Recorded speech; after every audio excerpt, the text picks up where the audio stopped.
నీళ్ళు చూస్తున్నాయి.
ఫ్రెండ్స్, మా అక్క వాళ్ళు అయ్యప్ప స్వామికి అభిషేకం స్వాములకు సద్ది అయితే పెట్టించారనమాట.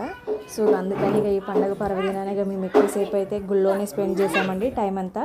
ఇక మా చిన్నగాడ చూసారా ఫ్రెండ్స్, సో దండం అయితే ఎలా పెట్టేస్తున్నాడో. ఇక మా మ్యారేజ్ అయిన తర్వాత ఇదే ఫస్ట్ టైం అండి ఇక్కడ నేను కార్తీక పౌర్ణమి అయితే సెలబ్రేట్ చేసుకోవడం. అక్కడ అమ్మ వాళ్ళ ఇంటి కాడ కానీ ఎక్కడైతే నాకైతే కుదరలేదు, ఎప్పుడు ఏదో ఒక ఆటంకం వస్తుండే. సో ఈసారి అయితే కుదిరిందండి. అండ్ అలాగే మా పెళ్ళికి ముందు ఒక్కసారి అయితే వదిలిపెట్టాను నీళ్ళలో దీపం, ఇది రెండోసారి. ఇంకెప్పుడైతే నేనైతే ఏం సెలబ్రేట్ చేసుకోలేదండి. సో చాలా హ్యాపీగా అనిపించింది ఈరోజైతే. సో ఈ వీడియో అయితే ఇంత ఫ్రెండ్స్. ఈ వీడియో కనుక నచ్చితే తప్పకుండా లైక్ చేయండి, షేర్ చేయండి, కామెంట్ చేయండి. Thanks for watching. Please subscribe my channel.